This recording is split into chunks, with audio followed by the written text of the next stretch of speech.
예, 여러분 평안히 주무셨습니까? 이제 가을 날씨가 완전합니다. 어쨌든 한절기에 여러분 감기, 독감 조심하시기 바라고요. 꼭 독감 주사 맞으시기 바랍니다.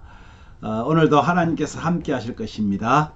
여러분에게 좋은 소식들이 많이 들려질 것입니다.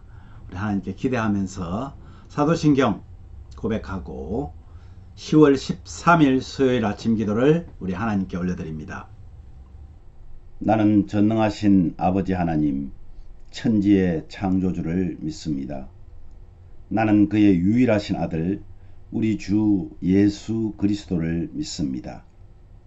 그는 성령으로 잉태되어 동정녀 마리아에게서 나시고 본디오 빌라도에게 고난을 받아 십자가에 못 박혀 죽으시고 장사된 지 사흘 만에 죽은 자 가운데서 다시 살아나셨으며 하늘에 오르시어 전능하신 아버지 하나님 우편에 앉아 계시다가 거기로부터 살아있는 자와 죽은 자를 심판하러 오십니다.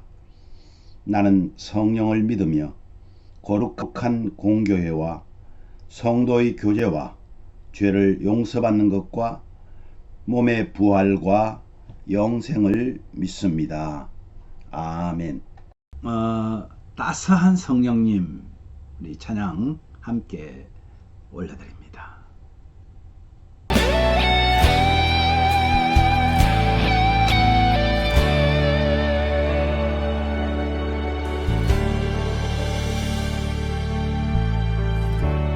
따스한 성령님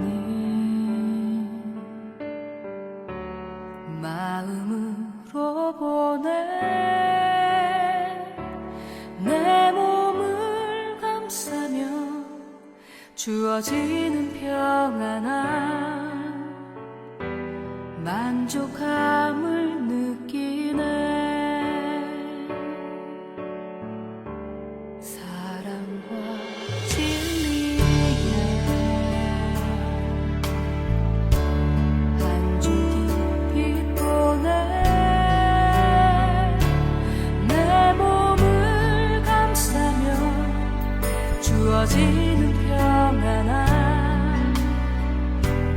그 사랑을 느끼네 부르신 곳에서 나는 예배하네 어떤 상황에도 나는 예배하네 부르신 곳에서 나는 예배하네 어떤 상황에도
아멘.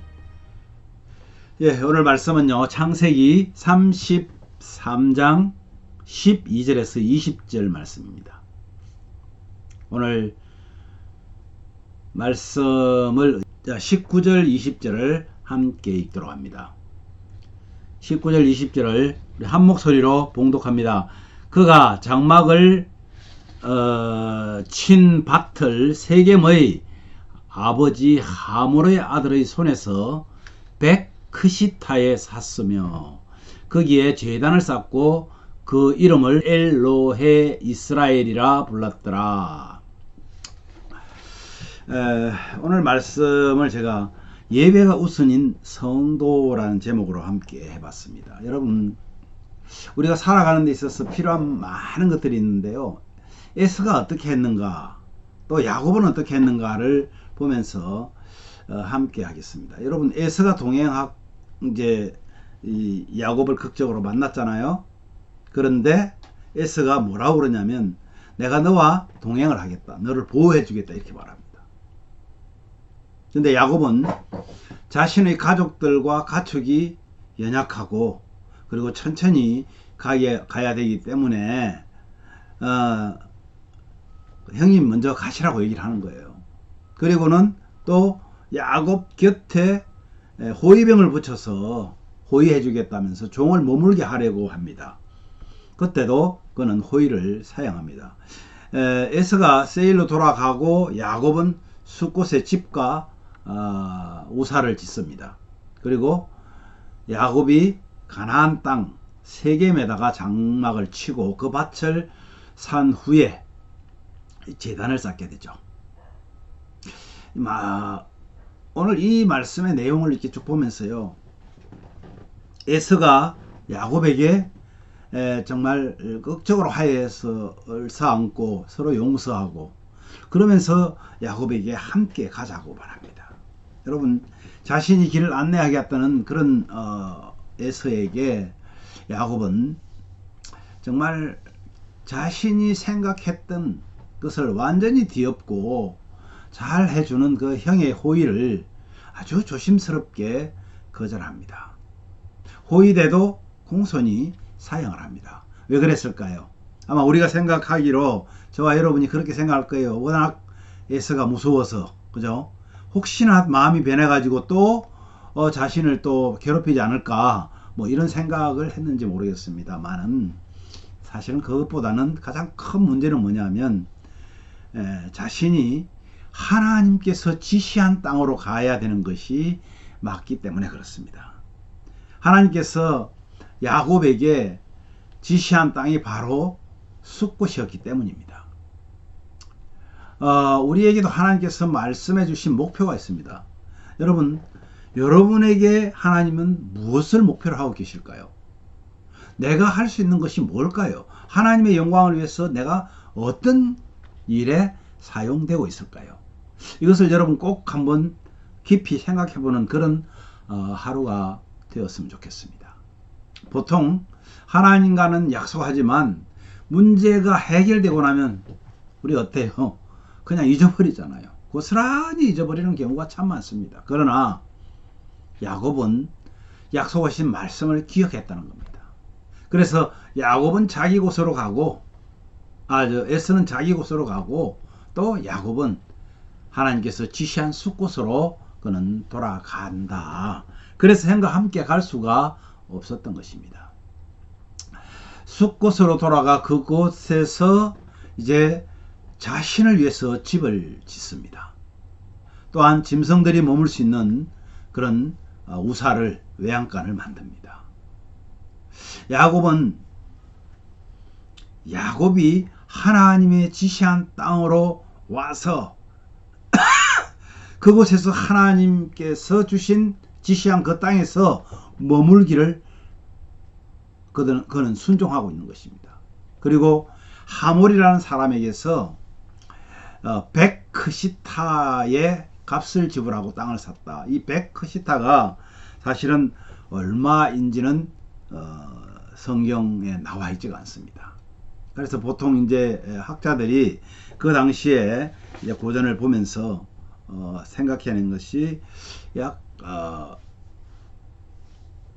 양 100마리가 아니었겠느냐. 1크시타가 양 한 마리의 값이었을 것이다. 이렇게 말하는 분들이 있습니다. 어떤 분들은 은 100덩어리다. 또 어떤 사람은 금 100덩어리다. 이렇게 뭐 또 얘기를 하는 사람도 있는데, 어떤 것이 정확한지는 잘 모르지만은 아무튼 비싼 값을 주고 그 땅을 샀습니다. 그곳에, 그리고 나서 야곱은 그곳에 제단을 쌓고 고향으로, 그러나 베델의 약속을 지켜야 하기 때문에, 그 약속이 있잖아요. 만약에 내가 하나님, 내가를 고향으로 평안히 돌아오게 하시면 내가 돌베개를 세워서 하나님께 예배했던 그 자리에서 나는 예배하겠습니다. 그죠? 그것이 하나님의 집이 되게 하겠다고 약속한 것이 있습니다. 그래서 그는 하나님을 예배해야 하기에 야곱은 또 이 숲곳에서 사실 오래 머물면 안 됩니다. 야곱은 고난과 환난을 통해서 그의 신앙이 많이 성숙해졌습니다. 그래서 그 숲곳, 그곳에서 제사를 드리고 하나님께 예배를 드리고 그곳 이름을 뭐라고 그랬어요? 엘엘로헤 이스라엘 이라는 이름을 지었습니다. 이 말은 엘엘이 하나님이잖아요. 그죠? 하나님이 이스라엘의 하나님이십니다. 이 말입니다. 그런데 여기에서 이스라엘이라는 말이 뭡니까? 바로 자신의 이름이잖아요. 그 말은 하나님이 나의 하나님이다. 이런 고백입니다. 그 전에 이 야곱은요, 아브라함, 내 조부 아브라함의 하나님, 이삭의 하나님이라고 불렀던 거예요.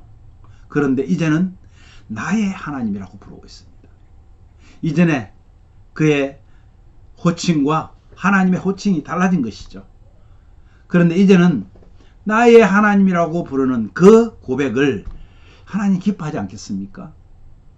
근데 그게 무슨 그렇게 큰 뭐 상관이냐 이렇게 말하실지 몰라서 제가 이렇게 예를 들을 수 있습니다. 자, 제 아들이 저를 부르는데 이렇게 부르는 겁니다. 정경의 어머니의 남편 되시는 아버님, 만약 저를 그렇게 부른다면 제가 기분이 어떨까요? 그 아들은 반드시 나의 아버지라고 부를 수밖에 없죠. 그런데 엉뚱한 예심교회 목사님 되시는 아버님, 뭐 이런다면 얼마나 웃기겠어요. 야곱은 이제 하나님을 나의 하나님이라고 부르고 있다는 말입니다. 나의 하나님. 하나님은 저와 여러분의 하나님이십니다. 하나님을 내가 고백할 땐 나의 하나님이라고 고백하는 것, 이것은 정말 올바른 고백입니다. 오늘 이 아침에 여러분 우리 함께 이렇게 고백해 보시길 바랍니다. 저를 따라서 해 주십시오. 하나님, 하나님은 나의 하나님이십니다. 다시 한번요. 하나님, 하나님은 나의 하나님이십니다. 아멘. 우리 이렇게 기도하죠. 예신 가족들은 하나님 아버지를 다른 사람의 하나님으로 부르지 않고 나의 하나님으로 고백되어지게 해달라고 기도하십시오. 혹이나 하나님을 다른 사람의 이름을 부르면서 우리 어머니의 하나님, 아버지의 하나님이 아니라 나의 하나님으로 고백하지 못한다면 우리 자신을 다시 한번 짚어보아야 합니다. 많은 위기들이 우리 주변을 도사리고 있습니다. 하나님께서 우리를 인도하신 것, 하나님께서 우리를 인도하신 것처럼 오늘도 우리를 보호해 주실 것입니다. 하나님께서 야곱과 약속했을 때 야곱이 하나님이 지시한 땅으로 갔듯이 저와 여러분도 하나님이 지시하는, 하나님이 나를 위해서 이루고 싶어하는 그 일에 순종하는 저와 여러분 되기를 기도해 주십시오. 신앙과 육신이 연약한 성도들을 위로하여 주시고 오늘도 주 안에서 기도하는 기도를 들어 응답해달라고 기도하십시오. 많은 위기들이 우리 주변을 도사리고 있습니다. 지금도 인도하신 것처럼 지금까지 인도하신 그 하나님이 오늘도 우리를 보호해달라고 기도하십시오. 특별히 지금 러시아와 우크라이나 전쟁, 정말 지금 위험한 정말 도박을 하는 것처럼 하고 있습니다. 핵전쟁이 일어난다면 정말 주님이 오시는 그날이 아닐까 생각할 정도로 심각합니다. 여러분, 러시아 대통령 푸틴의 그 마음을 하나님이 주장하여 주기를 기도해 주십시오. 그리고 오늘도 하나님과 이웃을 사랑하며 감사하는 마음과 또 기뻐하고 즐거워하는 마음으로 하나님과 더 가까이 하는 저와 여러분 되시기를 우리 함께 기도하겠습니다. 제가 먼저 기도한 후에 여러분이 오늘 기도 제목과 또 여러분의 기도 제목을 가지고 하나님 앞에 간절히 기도하는 귀한 시간 되시기를 간절히 원합니다. 기도하겠습니다. 하나님 아버지 감사합니다. 오늘도 하나님의 은혜가 아니면 우리가 어떻게 이 아침에 하나님의 이름을 먼저 부를 수 있겠습니까? 야곱이 나의 하나님이라 불렀듯이 저희들도 나의 하나님으로 부를 수 있는 믿음을 주시옵소서. 특별히 아버지 하나님, 우리 하나님께서 우리 주변에 도사리고 있는, 지금까지 인도하신 것처럼 도사리고 있는 악한 영들이 우리를 괴롭히지 못하도록 하나님께서 지켜주시기를 원합니다. 또한 신앙과 육신이 연약한 우리 성도들, 하나님 주 안에서 기도하는 그 기도를 오늘 이 아침에도 들어 응답하여 주시옵소서. 하나님, 예배를 소중히 여겼던 야곱처럼 예배가 우선되는 성도 되게 하시고, 정말 우리의 삶이 예배되는 귀한 믿음의 가족들 되도록 은혜를 주시옵소서. 러시아와 우크라이나 전쟁 보면서 정말 마지막 때가 아닐까 염려하는 많은 사람들도 있습니다. 주님, 물론 하나님께서 전쟁도 하나님이 함께 하셔야만 가능합니다. 하나님께서 계획이 되신다면 우리가 누가 막을 수 있겠습니까? 그러나 사람의 악한 그 심정을 주님 막아주시고, 아직도 구원받아야 될 많은 사람들을 주님께서 생각하여 주시옵소서. 정말 하나님 사랑하며 오늘도 내 이웃, 나는 지금 하나님 앞에 어떤 자녀인가? 나는 정말 하나님을 내 아버지로, 나의 아버지로 부르는 그런 고백을 하고 있는가? 우리 자신을 돌아보는 귀한 시간이 되게 하여 주시고, 정말 기도 제목을 가지고 기도하는 성도들의 눈물을 하나님 닦아 주시옵소서. 예수님 이름으로 기도하옵나이다. 아멘.